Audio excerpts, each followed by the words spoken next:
Hello, everybody. This is Mike Stramaglio with our Stramaglio Consulting podcast that we call Next Week's Life. You know, everybody wants to talk about a month, year, 3 months, 3 years down the road. We want to talk about really kind of what's going on next week and a little bit afterward. But I am thrilled to have three of my good friends and partners in the industry and people who really don't need an introduction. But today we have some special things going on. I've got Rick Taylor, who has agreed, after a little bit of salesmanship on my part, to help me as the co-host of this particular podcast, because we have two really fantastic people, again, who don't need an introduction, but Doug Pitassi, the president and CEO over at Pacific Office Automation, and Doug Albregts, same position, over at Marco Technologies. So those two guys probably need four co-hosts, but I think Rick and I will be able to have a little bit of fun with this. And by the way, you should have been here for the pre-introduction where Doug Albregts proved that he can actually use sign language, you know, to demonstrate his thoughts and opinions. So with that... Apparently I'm number one, according to Doug. Yeah, thank you. Yeah, number one. Yeah, So that was with that, almost what you did. That was just about what you did, but different. Well, it wasn't exactly like this, but it was really No, good. no. It's fine and appropriate, by the way. So if you don't mind, I'm going to introduce and turn over for a couple of minutes here, the microphone to Rick Taylor. So Rick, welcome and thank you for joining me. I think this is going to be a very fun and funny little podcast. So why don't you tell people who don't know you who you are, and more importantly, what have you been doing lately? Well, I unlike Doug Albregts, who actually had a career in some real companies and real jobs. You know, I've been in this MFP business for my entire career. Xerox hired me in college to do something, and I did that for a very long time. And a year and a half ago or so, left as president and CEO of Konica Minolta, started a consulting company, RKT Consulting LLC, which I really want no clients personally. I'm doing some consulting work for Konica Minolta still. I'm doing some stuff for Dex in terms of acquisitions. I'm on the board and working with Wallboard, which is a software company that drives digital signage. So everything from entire video walls to personal video products, and doing some stuff with dealers and whatever Mike tells me to do. I think I'm a member of the consortium, not the consortium, but the consortium, and I'm trying to help there, and whatever I can do to help give back to our industry. I'm doing a lot of charity stuff, as I've always done, and with Michael and Jim DiMedio and stuff out on the West Coast to raise money for a variety of organizations and trying to keep busy. That's it. Well, Rick, you've been a friend a long time. Thanks for that introduction. We're going to come back to you, and actually you're going to help me ask a bunch of questions of our friends here. So thank you for joining us. And if you don't mind, I'm going to go to Mr. Pitassi. We all know who you are, but how long have you been with POA? Tell us a little bit about, how you got to where you are, and then we'll turn it over to our other Doug. Started in the business. I was with a Toshiba dealer years ago called Information Technologies, and about a year and a half into the business, I wanted out. I wanted to go get a real job in a real corporation. I mean, selling copiers, that was like, what the heck? How am I going to do this? But started with POA in, I'm going to say 33 years ago. Wow. And, made Wow. Yeah, I know. Paid the bills. Sounds like it's working out for you. And but real quick, fast forward in the mid 90s, I became VP of sales of the company. In 2007, I was given the title of president. They say that's a promotion. I'm as the leader, and then of course have been doing that ever since. And really, we're just deal junkies at POA. We want to put deals together. There you go. So you think you're going to stay? That's a great question. None of his employees are watching this right now. Yes, this has been such a good ride, and there's so many good people, and I mean, this is a great business, period. It's the best it's ever been today. Wow, that is good news. That is a great thing to hear today. So let's move along to Mr. Albrecht. So Doug, a little bit more about, again, from you, about your history and how you got to where you are. And a little bit more about, I guess, where you were before this industry might be helpful. So I'll turn it over to you, Doug. Rick is right. I've had a ton of jobs. I've never been in one more in about a year and a half. So this is a pretty good tenure for me right now. Uh, I had a creepy job right out of my MBA selling golden books. Remember the golden the spines out of the back of my car, and so that was a good start. But those are the days where I was making $25,000 a year. I got an $8,000 bonus, and they gave me a white Chrysler LeBaron with red cloth interior, and I thought the world was, I mean, my oyster. I thought that was it, man. And then 24 jobs later, I'm here at Marco. No, so I started in consumer goods. I worked for, I went into kind of AV and IT with NEC, and I did that for 13 years. And then went out to the East Coast, had the jobs. I had a stint with Samsung, and then spent, I think, 7 or 8 years with Sharp, and then ended up at Marco.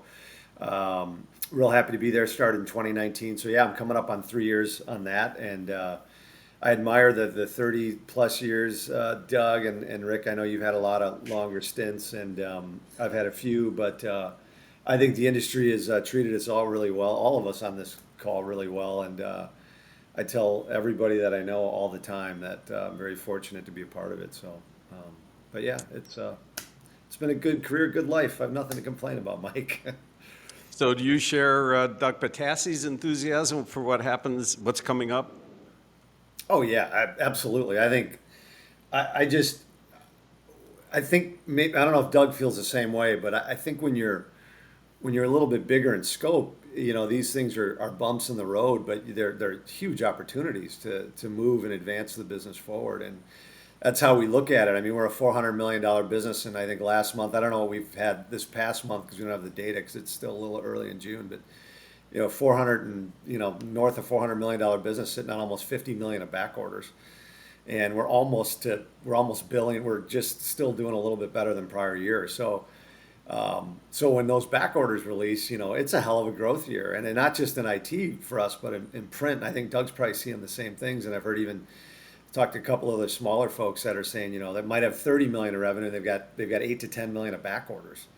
So it's so I think demand is strong, and that's how we measure anything, and so that's how I feel. I don't know how you guys feel about it. I do want to mention one thing. We're only at about 28 million in back orders because the manufacturers are giving us a little more prevalent.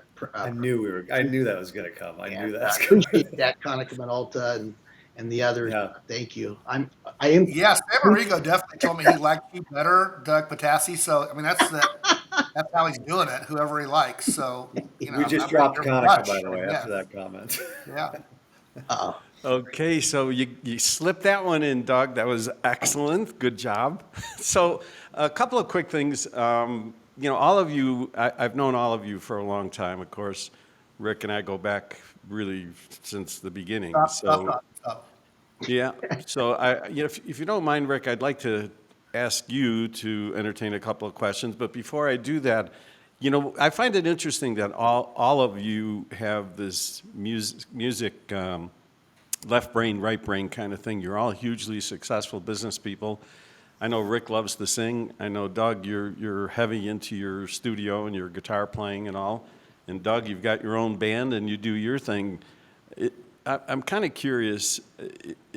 There's a commonality there. You're all hugely successful. Is that your outlet? Is music your outlet? Or is it something you wish you would have pursued primarily? So Doug, Doug Albregts, you got a pretty good thing going there. Maybe you want to talk a little bit more about your history with that. Yeah, I played in bands in college, and that's kind of how I met my wife. And my dad said, you need to go do something else. 'Cause you're not gonna make it in music." And the confidence builder that my dad gave me was amazing when he said, "It sounds like a bunch of castrated cows in the basement when you guys start playing." So that gave me a lot of confidence to pursue music. So I went right into copiers. No, I'll use this forum as a plug. I started my own band, which I'm the whole band, called Little Falls Trophy, and it's on. I released an album last year in July. I think it was COVID induced, being locked up so much. I built the studio in my house, and I tried to get better at guitar, and I built the drums. Sorry, Doug Pitassi, and a couple of programs, and so it's littlefallstrophy.com or lftmusic.com, but you can find it on every major platform. And I got another album coming out. So it's an outlet for me. I think people play golf, people, whatever the hell they do, they garden. For me, it's just been it's been super therapeutic and really fun to do it. And now I'm getting way too deep into it because I'm hiring drummers in Nashville and I'm getting it mixed in London. It's kind of gone off the deep end a little bit, but I hope no one from NEP is watching. But it's a fun habit, and so that's my plug. But yeah, it's a great outlet. I mean, I think we all have to have our outlets to be successful in what we've done or what we're doing, every day during the day. For me, it's nights and weekends, and maybe on a plane I'll be thinking of stuff and jotting down lyrics or something. I don't know. It's just kind of fun. So that's awesome. I'm glad to see your father was an inspiration to you in your musical career. That's great. And a little bit, so Doug Pitassi had told me a couple years ago how excited he was that he actually had invested in a nightclub for the band that he put together. Right before COVID. Right before COVID. So maybe your investment philosophy might need to be a little adjusted, but why don't you tell us a little bit about your music and your commitment, and how's that nightclub doing? I'm going to back up a little bit and tell you first, in my office, which is right next door, I have a plaque of my first paycheck that I got earlier this year for playing a 3-day Hillsborough brew pub, this real gig I had that they actually paid me more. So it's not the best investment always when the band plays. Let's just start there. But I framed the check. I haven't cashed it yet. $600, pretty big day. Excellent day.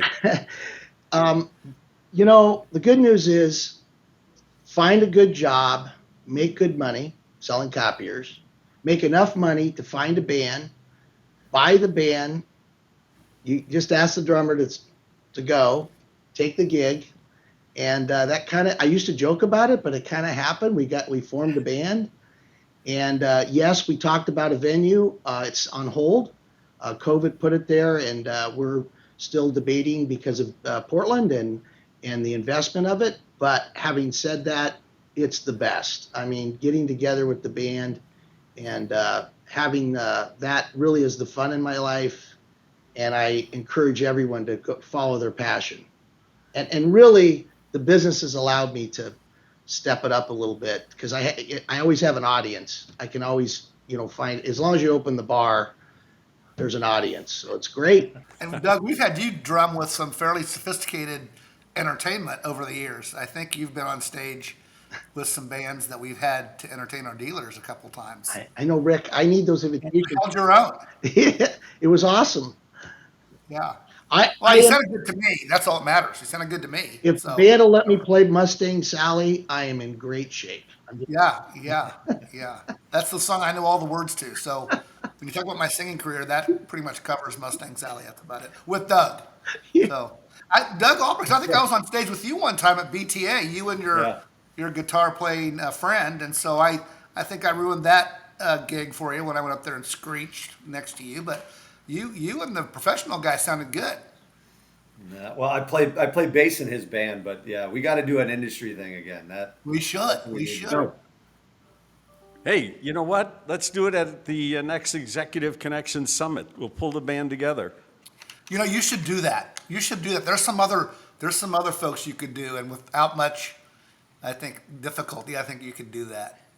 Well, as an action item, I'll take that up. There we go. Executive Summit Palooza, Mike. You can take that. Yeah. Day two. We should have exactly. Coachella has nothing on these guys, man. Come on. No. Rick, do you think anybody would drink at that one? Yeah. This would be Copier-chella. Well, at my age, it could be Woodstock reunion. You know, it could be all kinds of things. So Rick, you've been very gracious sitting there. You've been joining me as a co-host along the lines that we were talking about before. What questions might you pose for these guys? Well, I think the background is interesting. I think both of those guys having this different, thing to fall back on that's completely different from a focused business mentality is pretty great. And I would just ask you guys. It seems to me both of you have used that in your businesses as well. So, Doug, I've heard you perform for the group, and Doug, I'm wondering what you have done to sort of bring that fun aspect to your company. So, you might remember, Michael, that I for several years did a holiday video. We called it now. We quit calling it Christmas video when that came out of style. But I acted like an idiot and sang and danced and whatever they told me to do for years and it was motivating to our group. But what have you guys done to bring your personal talents? Have you done that to the business as well? Well, I'll tell you what, Rick, if these guys will agree, we're going to put the Executive Connection, whatever Coachella thing together. You guys okay with that? Oh yeah. Yeah, we'll do that. That'll be fun. I know another drummer too, Matt Cretion. He's awesome. So a couple of other quick questions. Interesting companies, Marco and POA, hugely successful, unique cultures. Doug Albregts, thank you for the invitation to join the Marco executive briefing a couple of weeks back. Remarkable. I've never seen a dealer actually do that. But then again, maybe Doug Pitassi will invite me to the next one because he hasn't. Just saying. But it was a really wonderful briefing. And the one thing that you talked about all the time, and I hear Doug Pitassi talk about all the time, and you achieve it, is the migrating culture, the importance of the culture. And when you walk into either one of your facilities, it permeates the building, right? I mean, it permeates the team. Even right before COVID, when I came to see Doug Pitassi, you could tell. I mean, it was palpable, and I'm sure that was the challenge of your life to get that intact through COVID and coming out of COVID. So looking at the importance of culture and all the work from home stuff and all of that, where do you think your company is right now? What do you think your biggest challenge is to improve that culture and grow it even further? So I'll start with Doug Pitassi, if you don't mind. Yeah. So first off, early on, about 6-7 years ago, we heard there might be a labor shortage in the future, and branding your culture was a big message that I actually got from other industry leaders. And I watched Mr. Lowry was very good at giving me some ideas and what he did in his company. And I really took it to heart. And at POA, we have our top 10 culture words. Each one of them means something, whether it's, passion, trust, empowerment, all of the different things that are important. And we talk about it all the time. The other thing that is important, and by the way, back to Rick Taylor's question too, we like to entertain. Rick's been part of our entertainment for years. Sorry, but you got to make it fun. And this thing about passion and people and owning it, it's real. And to get kind of serious about it, we had our first 2 service retreats. We had 2 in April. We had 2 weekends where we had 500 people and 600 people a weekend. And anybody that's not in the sales department got invited. And I remember standing on that stage and talking about the culture and the people and the fact that through COVID and challenge, it was those loyal, long-term people, some new that came in and jumped on the culture, but such significance in their owning whatever that challenge was. And the challenge was real. And by the way, we thought, hey, we got through COVID, and now, of course, now we have supply chain. So another thing thrown at us. But boy, culture's important, but brand your culture. Find a way to talk about it, make it a thing, and as you go to see each and everybody, it's the same language, if you will. Hey, let me interject part B of that question. So, for big companies like you guys run, and at one time I think we had like 8,000 employees. you can have your own idea of what the culture should be, but cascading that out to to as many people as you guys have, Doug Albregts and Doug Pitassi, in a bunch of states is difficult. So kind of touch on how you keep that. Your enthusiasm is contagious, and you understand what it should be. And if one-on-one you could talk to every employee, it'd be a home run, but you can't do that. So how do you, Doug? I kind of understand Pitassi and Doug. How do you cascade that out to everybody so that everybody is thinking that every day and understands how to, bring that to the customers? The key thing, how to bring your culture to the customer with enthusiasm is a hard thing. So if you can touch on that a little bit, that'd be great. Yeah, I think that's a great question, Rick, and we've struggled with it all. COVID put a huge dent into all that, and I think Yeah. what Doug said was the most important thing. We went out and we call it our gold standard culture.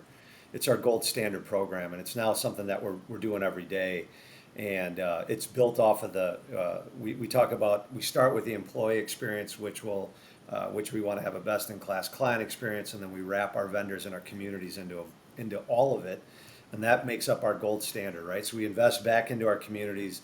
We want to be a best-in-class partner to our vendors. That's very important to us. So we have a deal now when even we go out with somebody from Conica, we don't let them pay for dinner every time. That's not a true partnership, right? We got to have some skin in the game. Same with our clients. We're focusing on our employees. We have best-in-class clients. So how do we drum up the excitement, enthusiasm? Well, we're going to try to get everybody back to the office permanently in July. We're going to give enough notice to folks so that if they can make arrangements for those that have actual offices. Now, there'll be a lot of people that are going to still work from home, but the energy, in my opinion, is in those environments, and we're spread out, and it's really hard. So it's a lot of communication, it's a lot of virtual events, it's a lot of travel. We hop on planes and go to these small areas to reinforce that message. And we just outsourced. We did one thing we've never done before. We just outsourced something called wellness. And wellness means something different to everybody, whether it's mental, health, whether it's eating better, whatever it may be. And we've got a company that's going to do this for us on a daily basis, and we're about to launch that in the middle of July. And then we reintroduced the President's Club. What a thought! And we included the because we had 2 years off, of that, and we included everybody in the company as eligible, not just sales, although the bulk of it again will be sales. But so those are the types of things we're trying to do. But I'm, look, I'm wide open to thoughts and ideas and what Doug's doing, because I think the more you can learn, the better in these cases. I think these kind of things, my opinion is, and I'd like to hear more importantly, your opinion, but these kinds of activities are more important to the generation of people we're trying to recruit today, I think, than maybe my entire generation, where if you paid me and gave me good benefits, I was all in. But I think this work-life balance, and I want to be a part of something bigger, and I want to give back, and I want to do a lot of things, be a part of a company that does a broader range of things. And I think to speak to that is more important. My quick anecdote about the stupid holiday videos is, we've been in the IT service business at Conica Minolta, as you both have, for a long time, and so we had some superstars that we had recruited, and we're trying to figure out how to recruit those people, and we asked them what was really attractive for them to join Conica Minolta. And I was thinking our awesome benefits or flexible pay, flexible PTO, all that stuff. And three people said, "Hey, we watched that holiday video and it looked like a fun place to work." How about staff? Are you kidding me? That's one of the things that attracted you. It looked like a fun place to work, not my brilliant PTO strategy and vacation flexibility and blah blah blah. It looks like a fun place to work.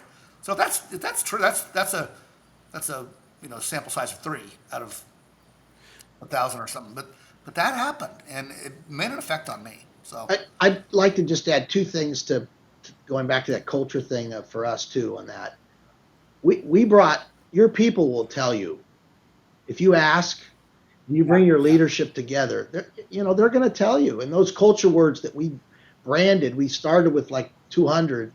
And then we talked about it, and we had a meeting, and then we voted on it, but everybody had input. And I think once they are part of it, they believe it, and it's real. The other thing we do that's a cool thing is, you get a little poker chip, and it has one of the 10 culture words, and say something in writing about someone else that did something really good. just the attaboys, if you will. And I know a lot of companies do that in different ways, but you'll have you'll go up to one of the support people's desks and they'll have like 8 poker chips because 8 people in the company have written something nice about them. So And Doug, I'm sure you mean write it and then print it and then fax it, right? yeah, For them, is that how you 10 distribute copies, those? 10 Yeah, And copies scan it. write it, in color, print 10 copies, and fax it in to color, in everybody. And color. yeah, okay, just making sure you're keeping that dream alive. So, So, if I can ask one more question, and by the way, Doug Albregts, did you want to add anything to that culture No, conversation? I think I love the coin idea. We do gold standard salutes as well, and it's a great. It really you find out who are leaders underneath that are recognizing their people and doing it the right way. And so Doug, that's a great thing to do. I think it's really worthwhile. And by the way, if I could just emphasize, I truly was honored to be invited to that event at Marco and take the tour in the facility. So I thank you for that. It was extraordinarily helpful, great conversation. Got to meet all your people, brilliant people. So I'm very, very impressed with Trevor and Clay and all those folks. So good job. So one quick question. It strikes me when you look at your backgrounds. So Rick Taylor, years in successful track records with Toshiba and then kind of Minolta. So he's on the OEM side. Before that, a good run and history, successful history on the dealer side. Doug, you've done OEMs. Now you've done the reverse of Rick. You're going into major corporation. And Doug Pitassi, you grew up basically on the dealer side. So I'm kind of curious. You're all hugely successful. There's a lot of commonality. I'll start with Rick Taylor. Short of, unless you want to talk about it, short of anybody personally, who would you say over your course of your career, if you can, 1, 2, or 3 people, who mentored you the most, who gave you the most and kept you on that? Who was your go-to guy or your go-to people? I've been sort of lucky at every stop that I've made. I've had somebody that I looked up to and that recognized whatever attributes I had and gave me advice, good, bad, or indifferent, and pulled me up into positions that I've never really had a job, in my opinion, that I thought I was ready for. I'm like, are you kidding me? They're going to find out I don't know anything. They're giving me more and more responsibility. I don't know anything. How did that happen? But it's always like by watching somebody and figuring out what they're trying to do and utilizing those things. So I really had 2 or 3 people. I don't need to name them. Doesn't matter. But that reached down, in my case, way down to me and said, "Hey, here's what you should be doing," and pulled me up. I also will say that I took all the bad jobs when I was in my career. I went to locations and moved physically at the time where my boss had he or her biggest problem. And so I go to these things like the fix it, the fireman, the fix it man. And I found out 2 things. The first thing is it's never as big a problem as your boss thinks. It's their biggest problem and it seems huge, but when you dig down, and the second thing is it's always about people. If you get the right people in a thing and let them do their job, you can change things quickly. And so that I took that up, and it's really because 2 or 3 people imparted that to me as I was in my career, and so that's what helped me a lot all the way. Well, I'd like to come back to that because that triggers a lot of other questions about coming out of the dealer community into the OEM side. I imagine you had all kinds of input and mentors. So Doug Albregts, who might you say are the people who actually guide and mentor you or have mentored you in the past and put you on the path to success? Not my dad in that case for the band stuff. No, I would say I don't have any names, but I think there's a few people early in my career that were sales leaders that kind of looked out for you and brought you along, and they cared about your success, and at the time you didn't really understand why, but they ended up just being good people or good managers. And then I think later in my career as a CFO. A gal that I worked with at a publicly traded company who was a CFO. Again, the name doesn't matter, but when I first met her, I'm like, who is this crazy, human being? She was just on everybody, and she turned out to be a dear friend and taught me so much about how to run a business from a financial perspective and what all the things to look for and all the things you need to be thinking of and how to be proactive. And she was really naggy, but totally, if she's watching, she's no way she is, but she totally took me under her wing. And I think the common characteristic, and I've had a couple of others, but is that they're people that cared, and they obviously maybe saw something in me that said maybe he's going to be able to do something at some point. I think it's important for us, and I'm sure Rick and Doug, I know Doug's done a real good job, and I know you have too, Rick, with the people that I've talked to, but you got to take interest in people, and sometimes we get caught up in our days and forget about what happened to us. And that's easy to do. And so I try to, I always think, what do I have to offer? I don't know. But I try to, talk to people. When I do, they seem to go, that's really helpful. And I'm like, oh, it might be second or common sense to us or secondary to us, the thinking, but you realize somebody has 5 or 8 years of experience or even 10, there's a lot that they don't know. And I think when they come and ask you, I've gotten the most out of, I sit on the board at Loyola University, the Quinlan School of Business. I'm on the board there, and I have a lot. I'm in a mentoring program there for kids in the MBA program and kids that are in the business school, and even kids that are just in the college. And we got this mentoring program, and I really enjoy it. I talk to maybe 2 kids a quarter, but when I do, it's phenomenal. And some, stick with me, and there's some value for them apparently, and others don't stick with me. But I get a lot of joy out of it. But it's been instrumental for me. So. Doug, I think loyalty to your people is a big thing. You kind of mentioned that, and I have personal experience with you where you tried to do the right thing for somebody that worked with you, and I was somewhat involved. And I mean, you're trying to do the right thing for people, and if they have been instrumental in your success, you want to be instrumental in their success. Even if it may not be perfect for you at the short time, it pays off in the long term. I watched that with you. It's a great attribute to have loyalty to the people that, brought you up and were in your team, et cetera. And I think people recognize that you're not in it just for yourself, you're in it for yourself and them. And I think you're a great example. You know what I'm talking about, Doug. And so I know what you're talking I don't like to talk in code, but where you really care about the people, maybe to your own detriment for a short time or whatever, but that lasts. This is a small industry. That lasts when people know that you have that kind of attitude. Doug Pitassi, the loyalty in your organization, freakish. I mean, you've got, it's almost cultish, if you want to know but I mean, that's just fantastic. And it's because they know they can count on you and you can count on them. And it's a huge thing. Yeah, I'll just jump in. There's 2 parts. First of all, mentorship is one of our culture words. And selfishly, being on the other side of that, people ask, once in a while in an interview question, they ask, why are you still doing this?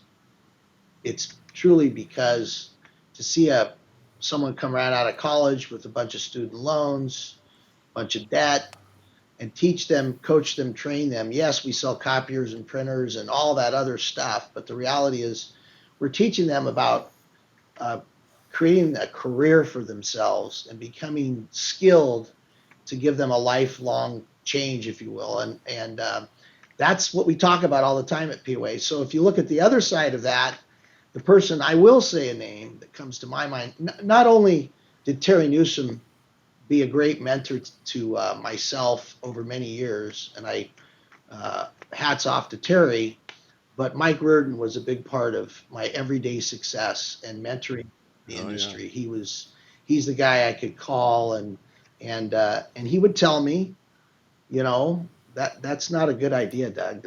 That's a bad idea. And he would have no problem being, what we call the fierce conversation about, why don't you try it this way? But those type of people that help you, and I have the same type of people that Doug, that you talked about, Doug, in that those first people when you first started that were an impact, you need those, that kind of help. So good stuff. Michael, I hate to interject, but I got to tell one more quick story that happened this Saturday. Doug Albregts mentioned his father. My dad's going to be 92 July 11th, and he's sharp and business associated, very good business acumen, ran his own business, etc. We go to lunch at least 3 Saturdays, maybe 4 Saturdays a month if I can. This Saturday, I'm sitting there, and he has a better mind for technology than I do, and whatever. He's just a funny guy. And he looks up to me and he says, I might only have 450 more Saturdays to do this. And I sat back and I said, Dad, how did you figure that out? And he said, well, I'll be 92. If I live to be 100, 52 weeks times 8 more years, and what, a little over let's just say 450. And I'm thinking, what kind of positive attitude has a guy thinking, when I make it to 100 to have lunch, it's 450. And if that kind of positive attitude seeped through me somehow, and to my kids and to the people that I've worked with, well, good on him. It just cracked me up. It just came out of the blue. I got 450 more Saturdays. Well, yes, you do. I hope he does, by the way. Probably will. I'm not sure I do, but he probably will. And that's what a great. So you just soak stuff up. I took that way, thinking, man, I'm worried about today. And I think connecting that to what's going on right now, the people that are positive, like the two Dougs that are in my screen on in here, and you, Michael, and certainly myself, doesn't do any good to overly focus on the negatives. And if you're positive about the industry and your organization and your skills and your leadership ability, man, that has impact on a lot of people. And that's kind of what we're talking about, how to cascade that down. And I think if you're positive and you have that every day, that mentality, and you deliver that, it's pretty strong. I love hearing you say that, Rick. I mean, how often can you talk about artificial intelligence? How often can you say this OEM is doing this or this OEM is doing that? Or they're all going to merge and they're all going to buy each other. So, the world is going to collapse. Nonsense. So I think your point is extremely well made.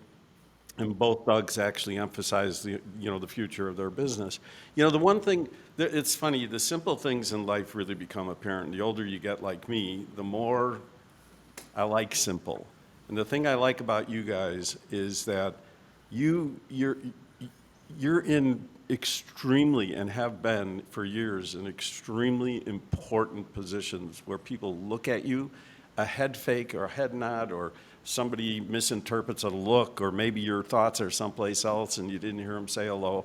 There's a million reasons why people, you can make a mistake with somebody and that culture gets a little waffly, right? Or could potentially, unless you have a great team around you. The thing I like about you guys, the higher up you go, I think in your jobs it becomes very difficult to balance being Doug Pitassi or Rick Taylor or Doug as human beings versus the CEO, of Konica Minolta or Marco. That's a tough balancing act because people always want something, right? They always have a question. They always want something, an idea or whatever. You guys, and I mean this sincerely, to my eye and to my mind, you guys have done an absolutely fantastic job to maintain who you are as individual executives, but more importantly, as people. And that just came out in this little podcast. Your heartfelt feelings, you're talking about culture and your mentors and all of that. So I'm kind of curious, and I mean this sincerely, the true Doug Pitassi, the true Doug Albregts, and the true Rick Taylor, once you lose your business card, a lot of people will think they lose their status. You guys transcend business cards. So the question, what advice do you give to young CEOs who need to find that balance between humanity and executive privilege or executive talent? Is it something you can somehow summarize for someone who's coming up to that CEO level? How do you stay you? So Doug Albregts? Perfect.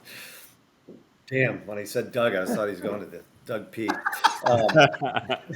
Did we wake No, you up, Doug? I'm sorry. Can you guys hear me? No.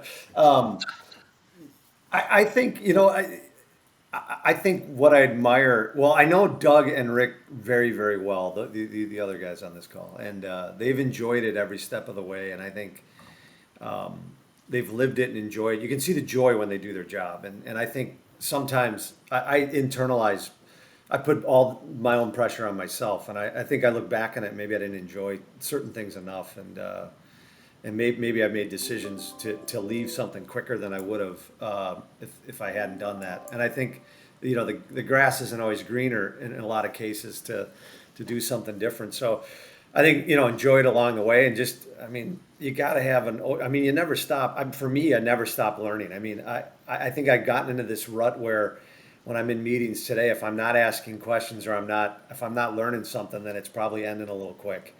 But I love learning from people, and there's just so many things I still don't know, and I won't know even when I'm out of the business or I don't have the business card anymore. And so that's fun, kind of like what Doug said before, where if you're not learning and you're not enjoying it, then it's like if you can't mentor people, in Doug's case, then you kind of lose that. So I don't know, enjoy it, take it all in, go in with an open mind, learn, and do the right thing for people and the people you're serving, and it'll work to your benefit, I think, in the long run.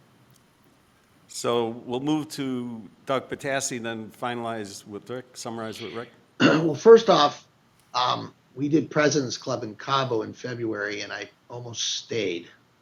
I just was going to buy there. So you think there isn't part of your mind that says, "Wow, I could, I could like live here," but different issue. Anyway, uh, but one of the things that I suggest, and it's something that vulnerability is important to be real and who you are, and vulnerability is the way trust is built. I'm a fan of Patrick Lencioni's book, Five Dysfunctions of a Team.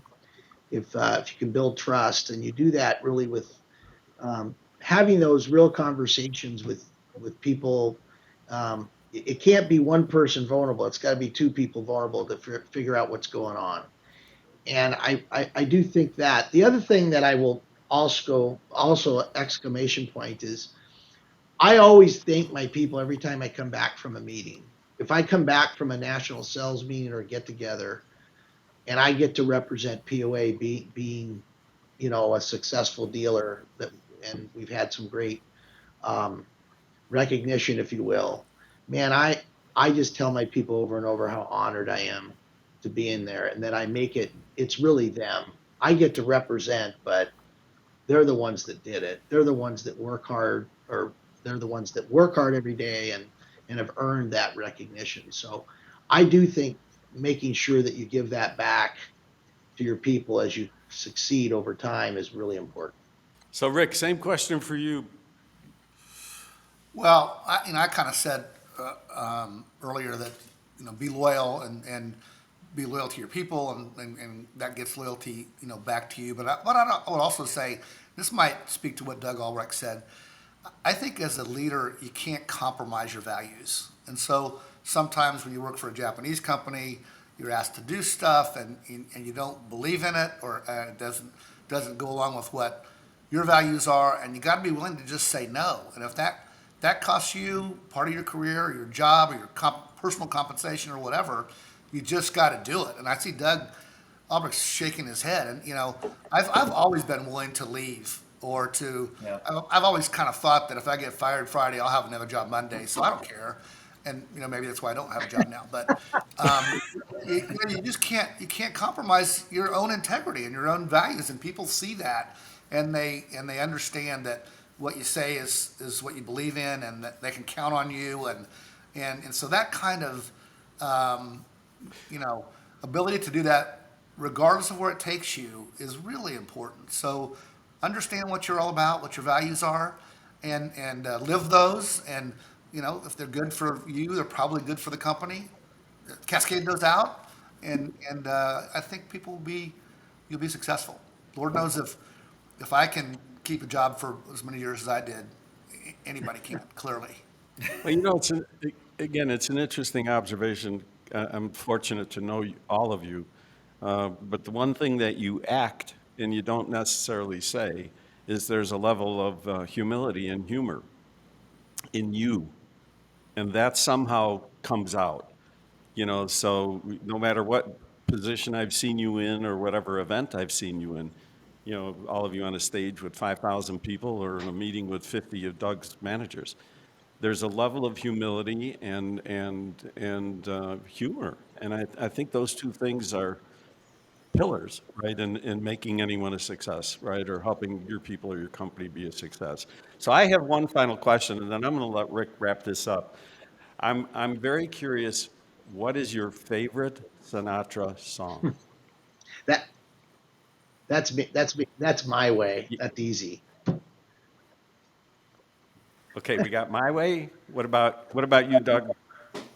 Who's Frank Sinatra?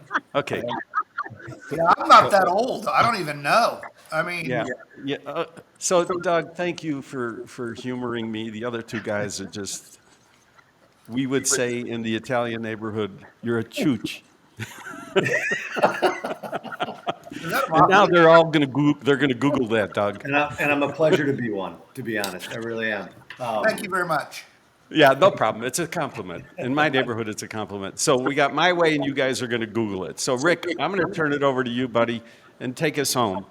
Whatever questions or comments. Well, I mean, if we're wrapping this up, we should thank these guys for being on. You know, I not that they would ever hire me, but I would work for those two guys and you, Michael, as well, doing any job at any time because, you know, they're bright and they know how to make a business grow and they're fun to be around. And it would just be a pleasure for me to be associated with them. And if either of you want to hire me, never mind. But you know, that's the kind of enthusiasm you want to be around. And I'll just say to wrap up what I believe on this, it's so good to see two people with really big jobs running really big companies, with all the stuff we talked about, all the bad stuff, supply chain, chip shortages, COVID, social unrest. I mean, I can give you the whole litany of challenges to be positive and to be growing their businesses. And I think they're both looking for more opportunities to buy. You know, the stock market's pretty cool because for everybody that's selling, there's somebody that's buying. And there's a lot of people that are kind of selling right now. And I don't mean that literally, I mean that figuratively. They're like, should I be doing this? And these two guys are positive and they're changing their companies, they're expanding their domain, they're doing all the stuff that if I had a real job, I'd be doing, trying to do, and they're doing it positively and with enthusiasm. And man, it just speaks well for our industry if leadership like this is out there. And I hope there's a lot more of them. I think there are. I think this industry is really, really adaptable to what's going on. And for these, you started out asking them, they both gave very positive responses. And that's good. I think that's good for everybody that works for them for sure, but that works around them and is really good for their customers. It's really good for the people that are going to buy products and services from these two and in our industry. So that's what I would say. Well, that's a fantastic way to end this great conversation. I have to agree with Rick. I'm truly honored the three of you joined me. And the audience, I'm sure, is really going to enjoy this podcast. You guys are fun, brilliant, and certainly an inspiration. And right now, I think we all need inspiration. And by the way, don't forget, I'll be riding across the country on June 17th for our veterans and the Jillian Fund. So 71-year-old guy, if you guys want to jump on the back of the bike for a little bit or join us in the RV, come by. But anyway, please help us to honor our veterans and the Jillian Fund. But you three are fantastic. And Rick, your closing comments, I think, are 100% spot on. So with that, we're going to say thank you very much. And to everyone in the audience, make sure you reach out to these guys if you need anything. Thanks, guys. So thank you. Thank you.